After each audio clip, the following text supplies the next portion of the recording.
ಶ್ರೀ ಗುರುಭ್ಯೋ ನಮಃ. ಎಲ್ಲರಿಗೂ ಬೆಳಗಿನ ಶುಭೋದಯಗಳು. ಆದಿಕಾವ್ಯದ ಮಹಿಮೆ.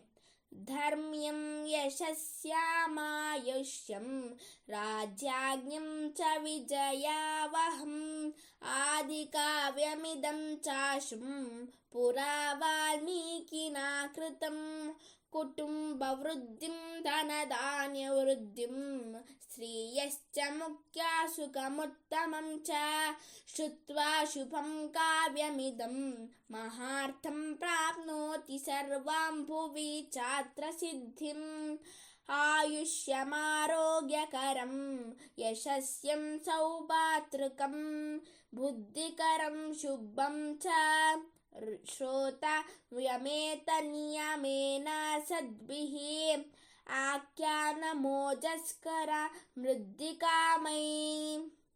ಓಂ ತಪಸ್ವಾಧ್ಯಾಯ ನಿರತಂ ತಪಸ್ವಿ ವಾಗ್ವಿದಾಂವರಂ ನಾರದಂ ಪರಿಪಪ್ರಶ್ಚ ವಾಲ್ಮೀಕಿ ಮುನಿ ಪುಂಗವಂ.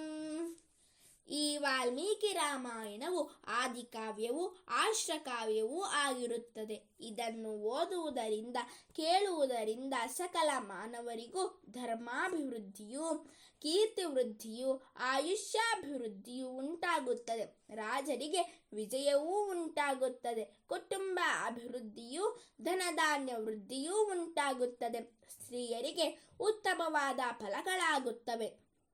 ರಾಮಾಯಣವನ್ನು ಕೇಳುವವರಿಗೆ ಭೂಲೋಕದಲ್ಲಿ ಎಲ್ಲ ಸಂಪತ್ತುಗಳು ಉಂಟಾಗುತ್ತದೆ.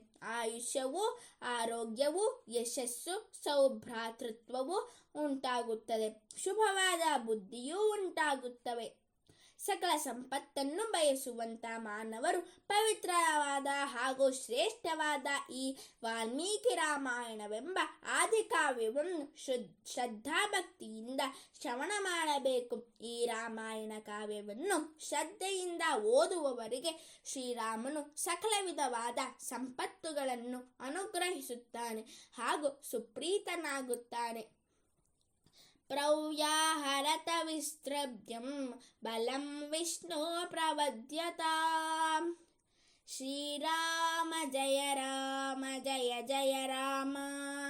ಶ್ರೀರಾಮ ಜಯ ರಾಮ ಜಯ ಜಯ ರಾಮ.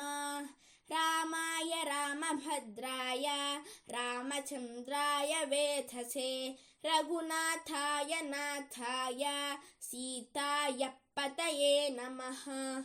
ಶ್ರೀರಾಮಚಂದ್ರ ಪಾದಾರ್ಪಣಮಸ್ತು. ಸರ್ವೇ ಜನಾಃ ಸುಖಿನೋ ಭವಂತು. ಸಕಲ ಸನ್ಮಂಗಲಾನಿ ಭವಂತು. ಲೋಕಾಃ ಸಮಸ್ತಾಃ ಸುಖಿನೋ ಭವಂತು. ಧನ್ಯವಾದಾಃ.